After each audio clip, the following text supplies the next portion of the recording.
Hello बच्चों, NEET MCQ series में आपका स्वागत है। हमारे पास एक क्वेश्चन है जो आया था नीट 2019 में। तो चलिए क्वेश्चन पढ़ेंगे। Which of the following protocol did aim reducing emissions of chlorofluorocarbons into atmosphere.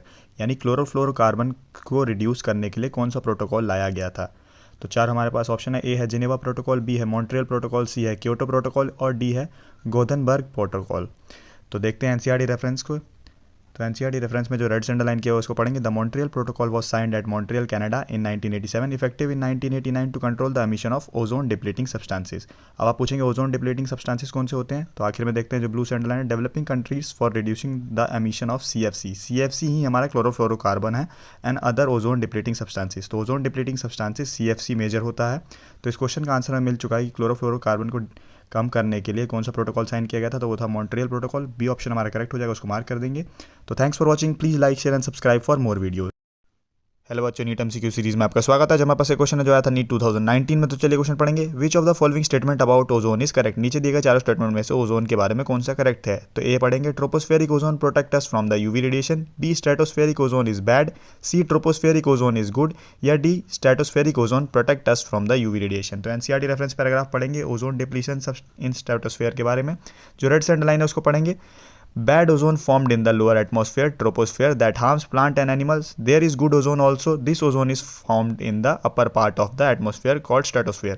यानी गुड ओजोन भी होती है, बैड ओजोन भी होती है। गुड ओजोन मिलती है हमारी स्ट्रेटोस्फेयर के अंदर जो ऊपर होती है, ऊपर पार्ट है एटमॉस्फेयर का, और ट्रोपोस्फेयर के अंदर मिलती है बैड ओजोन जो बेकार होती है और हमारी प्लांट और एनिमल को हार्म करती है। तो देखते हैं कौन सा ऑप्शन करेक्ट हो पाएगा। तो डी ऑप्शन जो है जिसके अंदर लिखा हुआ है stratospheric ozone protect us from the UV radiation, क्योंकि वो गुड ओजोन होती है। तो इस क्वेश्चन का आंसर करेक्ट हो जाएगा। तो thanks for watching, please like share and subscribe for more videos. Hello बच्चों, नीट एमसीक्यू सीरीज में आपका स्वागत है। हमारे पास एक क्वेश्चन है जो आया था नीट 2018 में। तो चलिए क्वेश्चन पढ़ेंगे। In stratosphere which of the following element act as a catalyst in degradation of ozone and release of molecular oxygen. Stratosphere के अंदर कौन सा एलिमेंट ऐसा है जो ओजोन को टूटने में मदद करता है, उसको कैटलाइज करता है यानी रिएक्शन को तेज करता है और मॉलिक्यूलर ऑक्सीजन को निकालता है। ये हमसे क्वेश्चन पूछ रहा है। तो एनसीईआरटी रेफरेंस पढ़ेंगे। इसके अंदर देखेंगे chlorine atom degrades ozone releasing molecular oxygen. With these atoms merely acting as catalyst, chlorine atom are not consumed in the reaction. यानी क्लोरीन जो है वो कैटलिस्ट का काम करता है, रिएक्शन को तेज करता है। वो कंज्यूम नहीं होता, वो बस रिएक्शन के अंदर इस्तेमाल होता है और वैसे का वैसे बाहर आ जाता है और ओजोन को तोड़ देता है। ओजोन जैसे कि हम जानते हैं O3 होता है, O3 मॉलिक्यूल टूटता है तो ऑक्सीजन मॉलिक्यूल निकलता है। तो यही क्वेश्चन का आंसर मिल चुका है हमें। ओजोन का कैटलिस्ट, ओजोन को टूटने का कैटलिस्ट जो है वो हो जाता है क्लोरीन एटम। तो उसको मार्क कर देंगे, बी ऑप्शन है हमारा। तो thanks for watching, please like share and subscribe for more videos. Hello बच्चों, नीट एमसीक्यू सीरीज में आपका स्वागत है। हमारे पास एक क्वेश्चन है जो आया था नीट 2018 में। तो चलिए क्वेश्चन पढ़ेंगे। World ozone day is celebrated on. World ozone day कब मनाया जाता है। तो चार ऑप्शन हमारे पास। ए है 5 जून, बी है 21 अप्रैल, सी है 16 सितंबर या डी 22 अप्रैल। तो ये देखते हैं, ये विकीपीडिया से निकाला हुआ मैंने। ये सारे डेट्स आपको याद रखनी पड़ेंगी क्योंकि कभी कभार क्वेश्चन हमसे ये पूछ लेता है, जैसे ये 2018 में आया हुआ था क्वेश्चन। तो ये क्या है देख पढ़ेंगे। रेड से अंडरलाइन जो है international day for the preservation of ozone layer, informally or simply called Ozone Day, is celebrated on September 16, designated by the United Nations General Assembly। यानी यूनाइटेड नेशन जनरल असेंबली के अंदर ये पारित हुआ था कि ओजोन डे या फिर international day for the preservation of the ozone layer will be celebrated on 16 सितंबर। तो इस क्वेश्चन का आंसर हमें मिल गया है 16 सितंबर है। देखते हैं कौन सा ऑप्शन है। सी ऑप्शन है, तो उसको मार्क कर देंगे।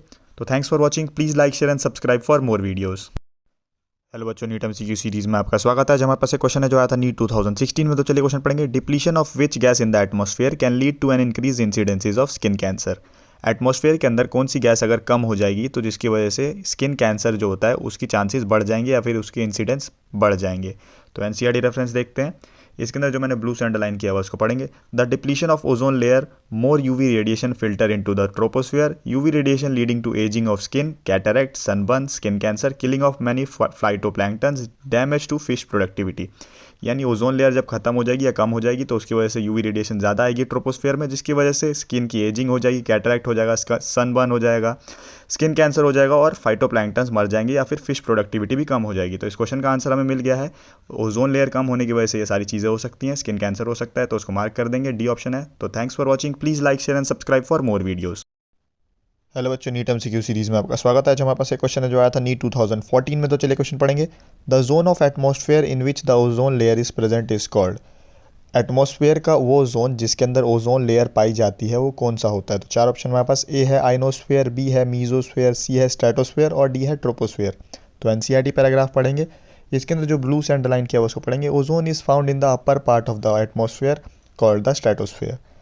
तो ओजोन जो होती है हमारी अपर पार्ट ऑफ एटमॉस्फेयर में मिलती है स्ट्रेटोस्फेयर। इससे नीचे भी एक लेयर होती है जो होती है ट्रोपोस्फेयर।